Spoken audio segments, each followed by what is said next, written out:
할렐루야. 로마서 말씀 계속해서 말씀을 드리고 있는데요. 로마서 우리가 12장 이후부터 하나님이 주시는 말씀을 우리가 강론을 해 나가면서 로마서 12장 이후에는 믿음으로 말미암아 의로운 자가 어떻게 살아야 될 것인가에 대해서 말씀들을 기록하고 있습니다. 그래서 지난 시간에 우리가 피차 사랑의 빛 외에는 아무에게든지 아무 빛도 지지 말라. 남을 사랑하는 자는 율법을 다 이루었느니라 라고 말하고 있습니다. 그러면서 우리가 간음하지 말라, 살인하지 말라, 도둑질하지 말라, 탐내지 말라, 다른 계명이 있을지라도 내 이웃을 내 자신과 같이 사랑하라.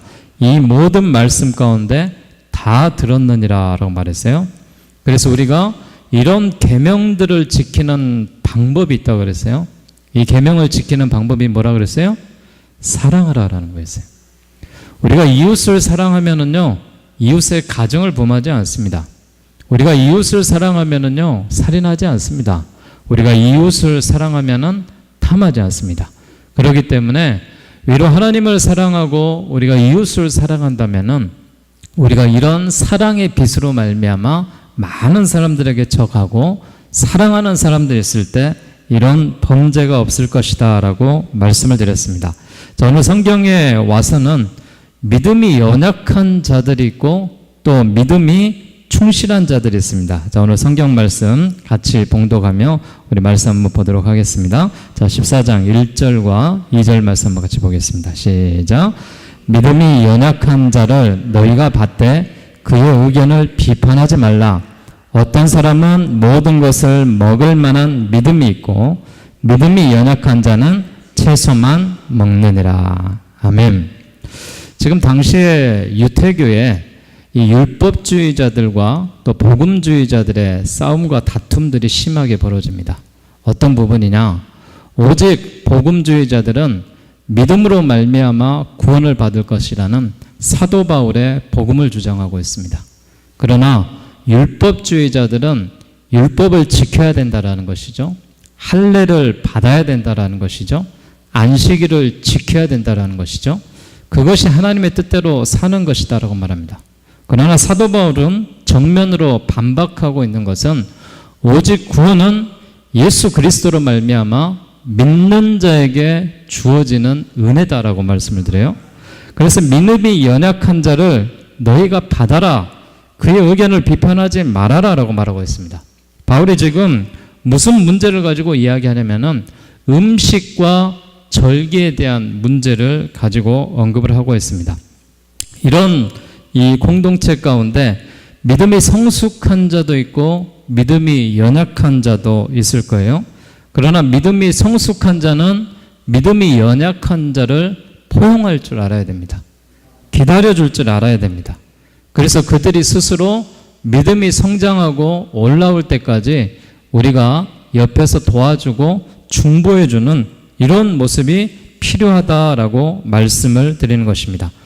믿음의 공동체든 믿음이 성숙한 자들과 약한 자들이 섞여 있기 마련이기 때문에 그렇습니다. 우리 공동체들도 그렇죠. 이 믿음이 연약한 사람이 분명히 있습니다. 흔들리는 사람들이 분명히 있습니다.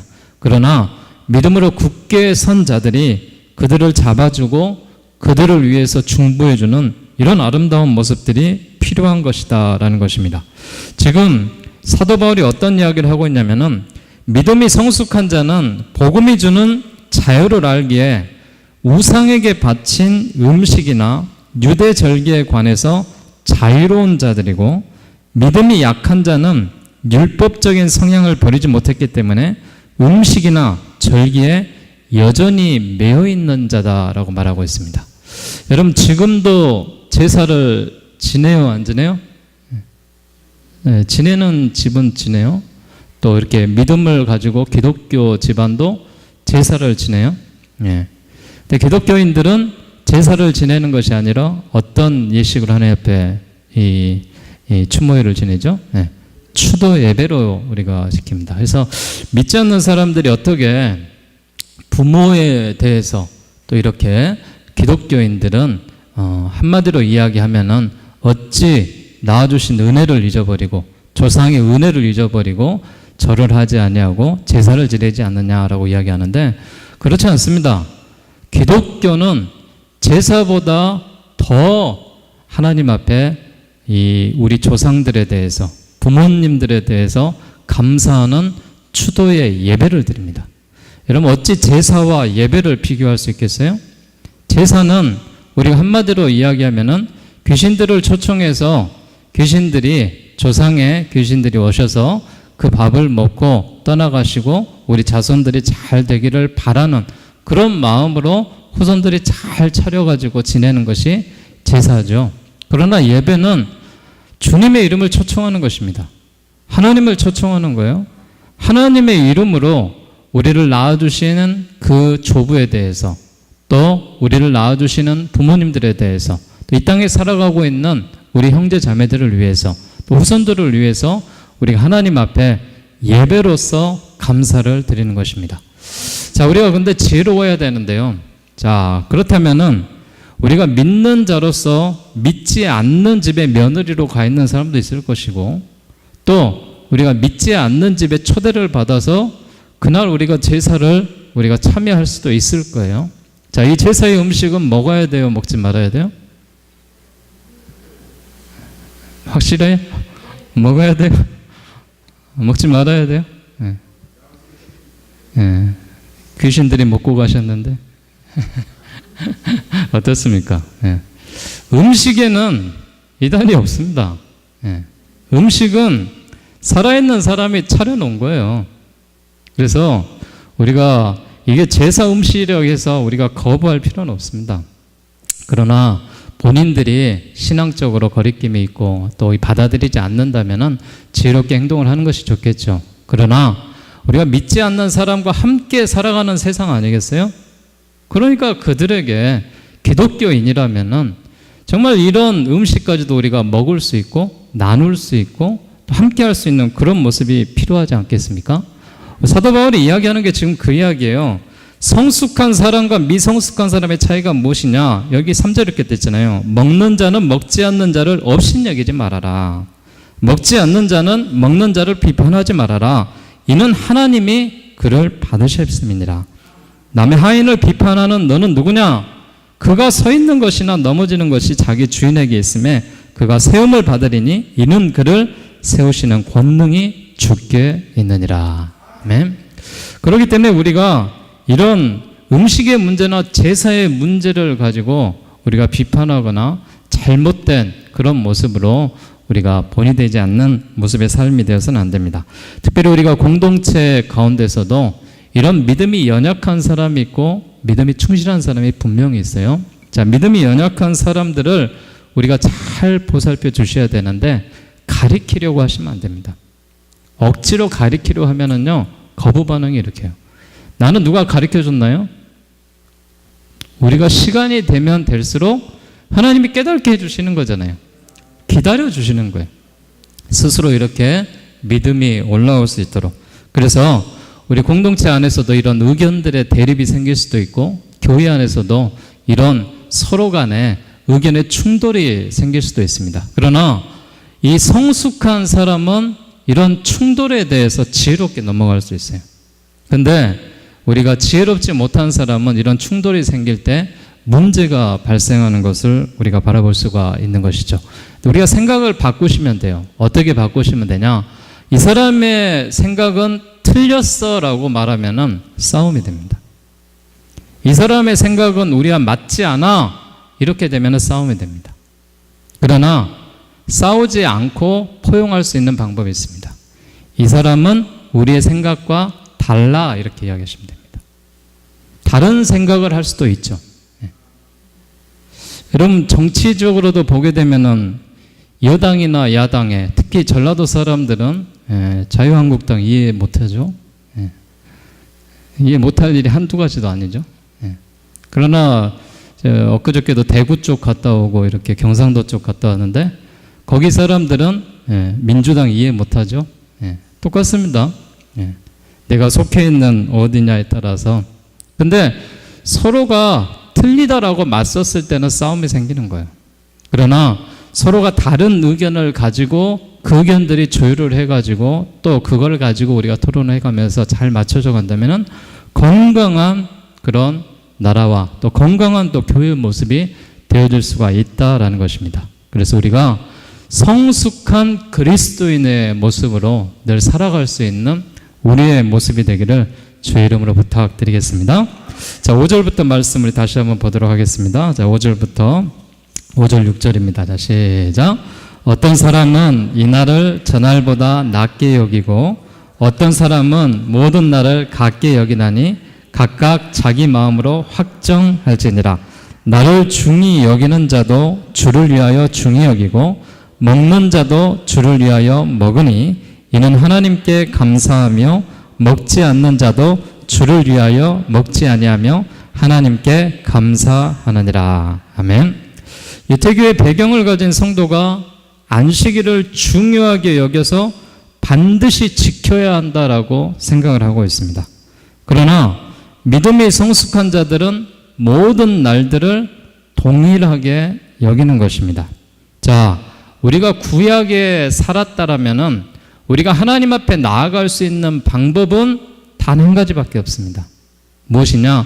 흠없고 연약한 어린 양의 피의 제사를 주님 앞에 드려서 우리의 죄 씻음을 받고 제사장을 통하여서 또한 우리가 하나님을 만날 수 있는 길이 열려지는 거예요. 그게 지금 이야기하고 있는 유대교에 대한 전통입니다. 그래서 당시 유대교는 안식일을 거룩하게 지켜라 라고 토요일날 안식일을 지켰습니다. 그런데 예수 그리스도가 신약에 이제 하나님의 아들로 오셔서 그가 단번에 제사를 지으신 거예요. 십자가를 짊어지시고 흠없는 어린 양이 되어서 피를 흘리셨습니다. 그리고 모든 죄를 사하셨습니다.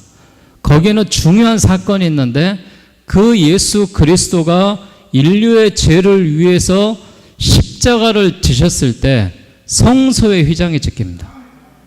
성소의 휘장이 찢겼다는 것은 이제 제사장만이 하나님 앞에 예배자로 나가는 것이 아니라 어느 누구나 하나님 앞에 예배를 인도하는 자로 나아갈 수 있는 특권이 주어진 줄 믿으시기 바랍니다. 그렇기 때문에 나도 하나님 앞에 예배를 인도할 수 있는 거예요. 내가 아니면 안 돼, 목사님이 아니면 안 돼, 이런 생각을 버리셔야 됩니다. 그래서 우리 교회는 공동체 리더들이 예배 인도를 해요. 또 우리 금요 기도회도 돌아가면서 제가 이렇게 하도록 하고 저도 저희 뒤에 가서 예배 드려요. 그러면서 각자에게 주시는 그 은혜 가운데 저도 받고 감사하고 또 내가 깨닫지 못한 것도 깨닫고 또 같이 예배하는 자로 참여하고 있어요. 또 때로는 제가 예배를 인도하며 같이 이런 은혜의 모습으로 나아가게 돼요. 중요한 것은 무엇이냐? 안식일을 거룩하게 지켜라. 하나님을 잘 믿어라. 유대교의 전통으로 말미암아 할례를 지켜라. 계명을 지켜라. 그래야 구원받는다라고 주장하고 있는 사람들에게 사도 바울이 무슨 이야기를 하고 있느냐? 예수 그리스도가 십자가에 죽으셔서 이제 우리의 희생 제물이 되어 주시고 성소의 휘장이 찢기고 우리 모두가 복음으로 말미암아 이제 자유한 왕 같은 제사장이 되었다라는 거예요. 그래서 우리도 하나님 앞에 예배하는 자로 나아갈 수 있다라는 거예요.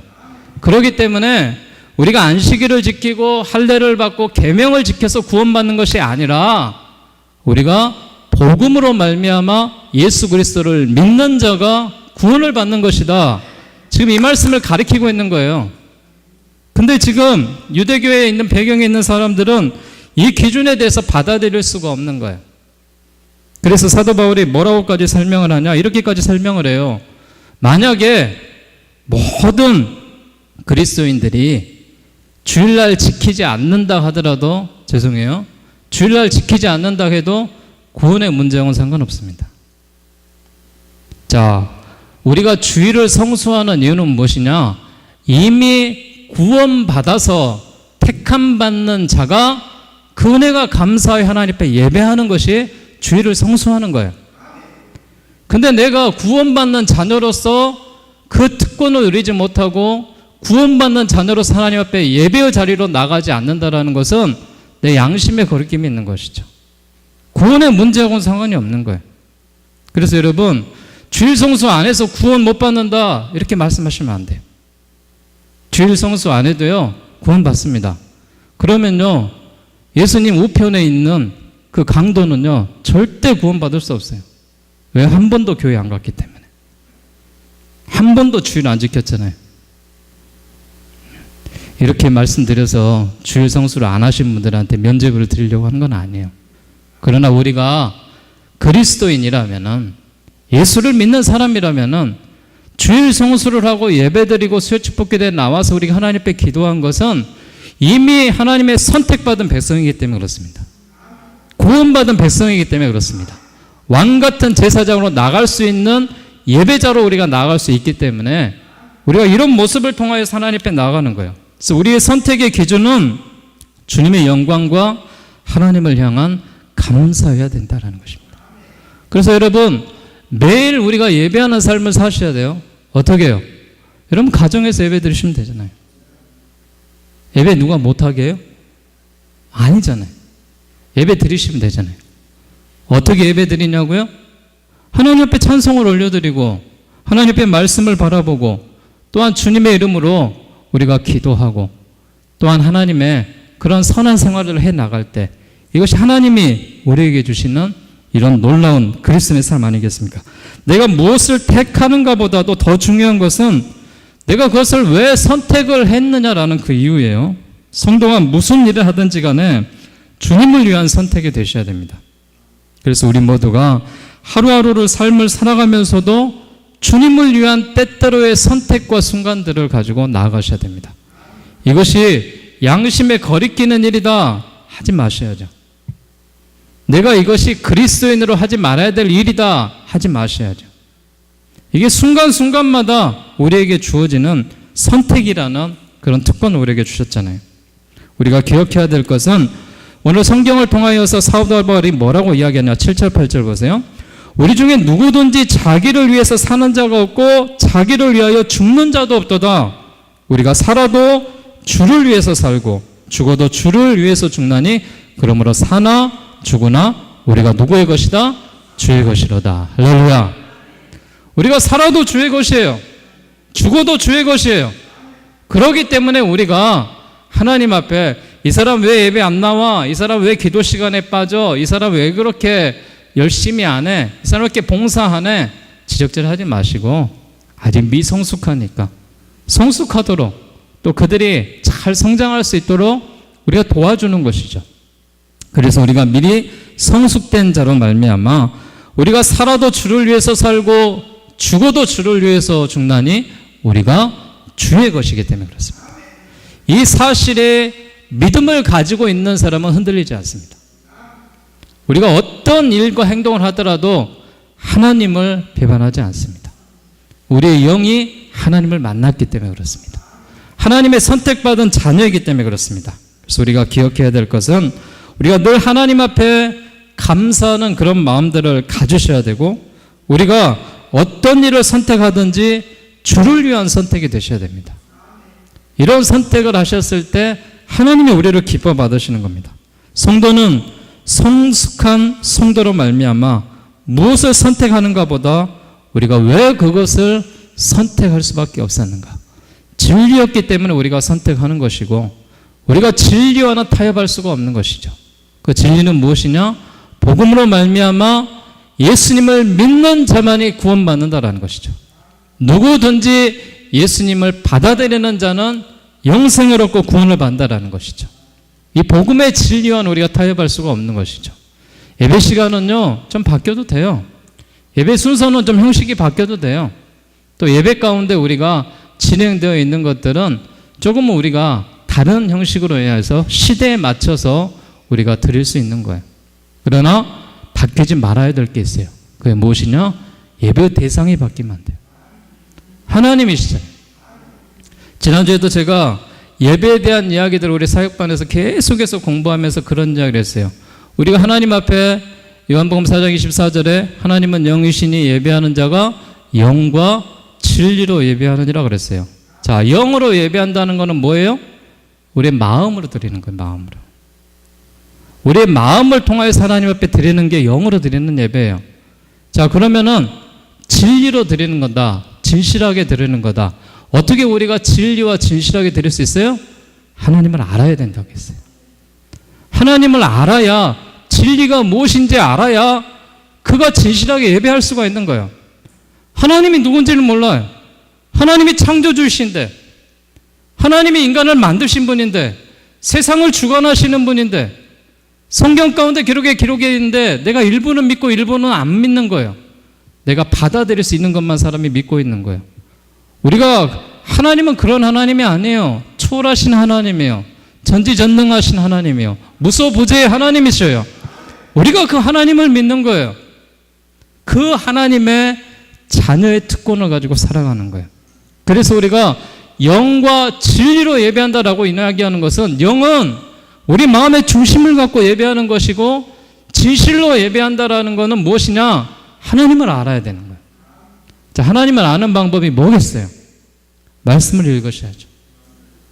이 성경에 다 들어가 있는데, 하나님의 말씀이, 내가 너희를 사랑해서 태초에 하나님이 천지를 창조하시느니라.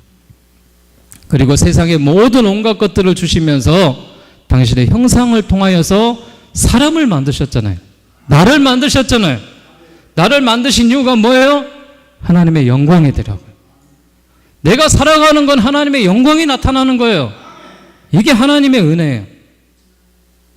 우리가 하나님을 예배하는 것은 이 하나님을 알고 예배하자는 거예요. 그게 진실로 예배하는 거예요. 진리로 예배하는 거예요. 진리를 알아야 하나님 앞에 우리가 바른 예배를 드리죠. 진리를 알지 못하는데 어떻게 바른 예배가 되겠어요? 그러기 위해서 우리가 하나님을 알아야 되는데, 하나님을 알 수 있는 방법은 무엇이냐? 우리의 마음의 영으로만. 왜? 하나님이 영이기 때문에. 그래서 영과 영이 만나는 거예요. 그래서 우리가 살아도 주를 위해서 살고 죽어도 주를 위해서 죽나니 사나 죽으나 우리가 다 주의 것이로다. 이 말씀 이해가 되겠어요? 하나님을 모르고 예수님을 모르는 사람이 내가 살아도 내 것이고 죽으면 내 것이 아니지, 그렇게 이야기하지 않겠어요? 그러나 그리스도인들은 그렇게 이야기하지 않습니다. 우리가 살아도 하나님의 것이고 죽어도 주님의 것이다라는 거예요. 이것이 그리스도인이 고백할 수 있는, 우리가 주 안에서 누릴 수 있는 이런 특권의 모습이다라는 것입니다. 자, 오늘 말씀 9절부터 다시 한번 봉독하고 우리 마무리 짓도록 하겠습니다. 자, 9절입니다. 9절 10절 같이 봅시다. 시작. 이를 위하여 그리스도께서 죽었다가 다시 살아나셨으니 곧 죽은 자와 산 자의 주가 되려 하심이라. 네가 어찌하여 내 형제를 비판하느냐? 어찌하여 내 형제를 업신여기느냐? 우리가 다 하나님의 심판대 앞에 서리라. 아멘. 9절 뭐라 하겠어요? 이를 위해서 그리스도께서 죽으셨다라는 거예요. 이를 위해서. 다시 그리고 살아나셨다라는 거예요. 그리고 죽은 자와 산 자의 주가 되셨다라고 말씀하고 계시는 것입니다. 사도 바울은 그리스도께서 모든 일을 위해서 죽으심으로 우리가 모두가 그리스도의 것이 되었다는 사실을 강조하고 있습니다. 예수님이 십자가에 죽지 아니하셨다면은요, 우리는 주의 그 은혜로 말미암아 주의 것이 될 수가 없는 거예요. 예수 그리스도가 십자가에 죽으심으로 말미암아 이 죄의 문제를 해결했기 때문에 그래요. 근데 사람들이 참 연약해서요, 죄의 문제를 해결하셨어. 그런데 이 죄에 대한 개념이 없어요. 죄에 대한 개념이 왜 없는지 아세요? 내가 남의 물건을 훔쳤는데, 내가 남의 것을 탐했는데, 내가 정력을 저질렀는데, 내가 실수로 말미암아, 사고로 말미암아 사람을 죽이고 살인했는데 어떻게 이 죄가 용서받아? 이렇게 생각을 하고 있어요, 사람들이. 여러분, 예수 그리스도가 이 모든 죄값을 통하여서 그의 피제사로 말미암아 우리가 용서함을 받고 사함을 받고 자유함을 얻었다, 죄 씻음을 받았다라고 이야기하는 이 죄에 대한 그 원죄는 무엇이냐? 하나님을 모르는 게 죄예요. 하나님을 알지 못하는 게 가장 큰 죄라고요. 성경에서 말하는 큰 죄는 뭐냐? 하나님을 알지 못해서 천국에 들어가지 못하는 게 가장 큰 죄인 거예요. 근데 우리 인간적인 생각이 뭐만 들어가요? 우리 도덕적인 죄만 자꾸 들먹하는 거예요. 이 모든 죄가 거기에 포함되어 있는 것입니다. 결국 우리가 하나님을 알게 되면은요, 하나님을 사랑하게 되면은요, 이런 죄들에서 우리가 하나하나 자유로워질 수가 있습니다. 나 스스로가 용서를 받아서 나 이만하면 됐어, 내가 회개했어, 나 용서 받았어가 아니라 하나님이 용서하셔야 용서가 받아지는 거예요. 그게 회개인 거예요. 그렇기 때문에 죄 사함을 받았다라고 이야기하는 것은 하나님을 알지 못하는 백성이 하나님을 알았다라는 거예요. 그래서 내가 변화되었다라는 거예요. 그래서 주님이 뭐라 그랬어요? 내가 의인을 부르러 온 것이 아니라 누구를 부르러 왔다? 죄인을 부르러 왔다. 그 죄인 가운데 하나님의 의가 들어옴으로 말미암아 칭의로 의로운 자가 되었다라는 거예요. 그게 하나님의 백성들의 우리에게 주어지는 의로움의 모습인 것입니다. 여러분, 우리 모두가 우리 자신들 한번 도달해 보십시오. 아직까지 미성숙해 있다면 성숙하시고 우리가 주님의 영광을 위해서 사셔야 돼요. 내가 하나님의 영광이 나의 형상 가운데 나타나셔야 돼요. 그것이 복음의 증인으로 살아가는 것입니다. 그래서 내 기준에 의해서 신앙을 판단하지 마시고 이 사람은 미성숙한 사람이야, 아직 덜 된 사람이야, 이렇게 판단하지 마시고 우리가 성숙된 자라면은 나를 통하여 하나님의 영광이 나타나게 하옵소서. 하나님, 내가 주님 나라 가는 그날까지 예배하는 자로 살게 하옵소서. 사나 죽으나 사도 바울의 고백처럼 내가 주의 것입니다, 이런 믿음의 고백으로 하고 사시면서 주님 나라 가는 그날까지 믿음으로 승리하며 살아갈 수 있는 우리 모든 그리스도인들 되시기를 주의 이름으로 축원드리겠습니다. 기도하겠습니다.